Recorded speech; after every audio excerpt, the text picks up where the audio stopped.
Would you like to license your bright ideas to big brands? Well, stick around to learn 5 pro tips on how to get amazing brands to make and sell your product ideas and then pay you a royalty on every sale. Hi, Lisa Lloyd here with more tips, tricks, and strategies to optimize and accelerate your invention licensing business success. YouTube is an awesome free way to learn, and you can support me making more free videos like this when you like, subscribe, and leave comments below. Licensing a product is a powerful strategy where you grant a company the right to make and sell your invention. In exchange, you receive royalty payments, which are a percentage of the sales. So, this approach will allow you to leverage their manufacturing capabilities, their distribution channels, and their marketing expertise of their established brand, which will fast track the journey from concept to market success. It's a mutually beneficial arrangement. You benefit from the reduced financial risk and passive income, while the licensee makes money selling your invention exclusively.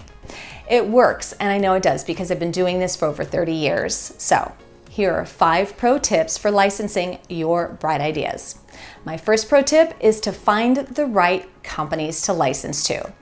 Obviously, these are companies that sell similar products. Power tools with power tool companies, for example. But my pro tip is on the revenue size. There are a number of licensing services out there that are touting how they get people licensed. But if you look under the hood, you'll find that what those inventors are making is little to no money at all. I know one person who has 3 contracts and never made a dime on any of them. You may be able to get a small company excited about how your product could boost their sales, right? And that's fine. But assuming that they even bring it to market, it may take years to recover your investment from what you put into your invention. And I'd say that's fine if you've tried better companies with no results first, but only as a last resort with small companies. Now, large companies are hard to work with. They have legal departments that often create friction, and you'll be competing with their own internal professional product developers. So it's very competitive. And it's great when you can make these deals happen, but they are far and few between. Now, mid-sized companies are ideal for beginners because these companies generally don't have in-house developers, but they do have a big enough distribution to pay off for you. They are easier to get into the decision maker, for example, and they're eager to garner a larger market share with your product, and it could be just the ticket for them.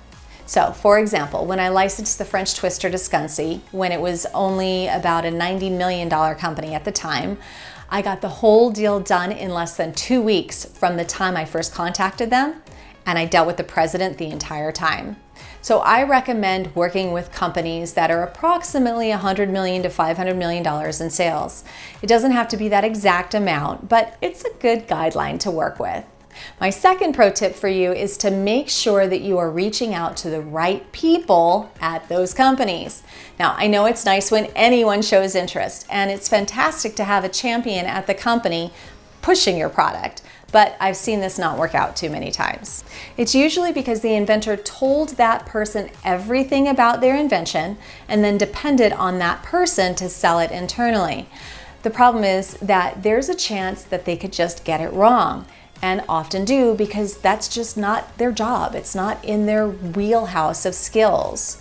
You are better off getting in front of the vice president of marketing or the brand manager or even the CEO or president of the company. Then, if you still can't get to those people, you could try connecting with someone lower on the totem pole and ask them for an introduction to the right person at the company.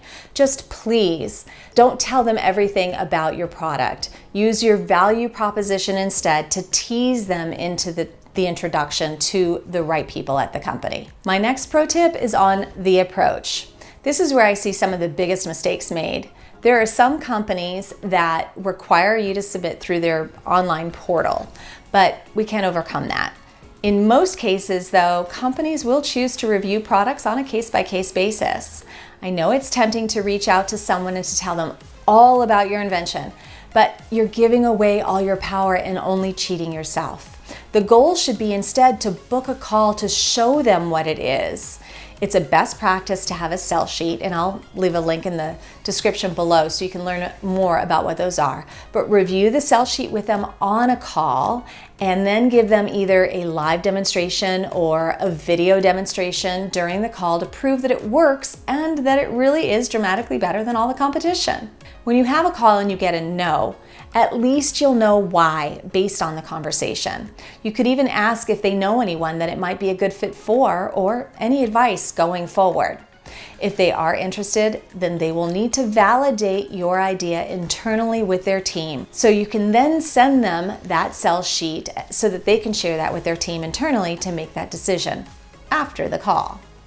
If you just send out unsolicited sell sheets to companies, you will dramatically reduce your odds for success, or even worse, just get ghosted and get nowhere at all.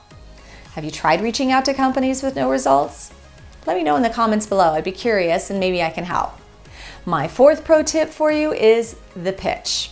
I've licensed 8 of my own products to well-known brands, and this is where the rubber meets the road. It can be scary showing off your baby, and the fear of rejection is no joke. I still get a little nervous for the first couple of minutes, but once we break the ice, there's no stopping me. You have to successfully accomplish 3 things on these calls to get them to invest their time and sometimes even money on moving forward with their team. The first is to gain agreement on the problem. If they don't believe that there's a big enough market that feels that pain for enough people, then they have no reason to license. There has to be a demand. Second, you have to show them how your solution is dramatically better than all the competition. If you can't compel them to feel your wow factor, then they miss the dramatic difference and you lose the deal. And thirdly, give them a reason to believe that it really will do the job you say it will.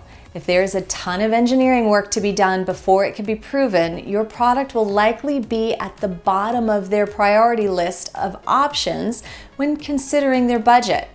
It also goes a long way to exciting them about getting it into the hands of their customers when they can see it, feel it, and play with it themselves. Now, I have so much more to say on this subject, and if you want to go deeper, please check out the links below.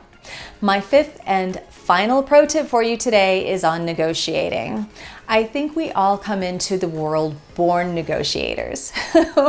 Whether you're just a toddler with the little puppy dog eyes or a teenager who's haggling for, let's say I'll do yard work in exchange for permission to go to a party, we start young negotiating, but it's nothing to be afraid of.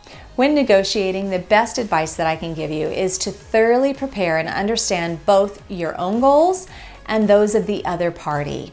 Don't be argumentative, be open-minded. Effective communication is critical, so listen actively and ask clarifying questions. Do your best to articulate your points very clearly. And most importantly, aim for collaborative approach where you both can find mutually beneficial outcomes. Flexibility and patience are key, as well as being willing to walk away if the terms just aren't favorable.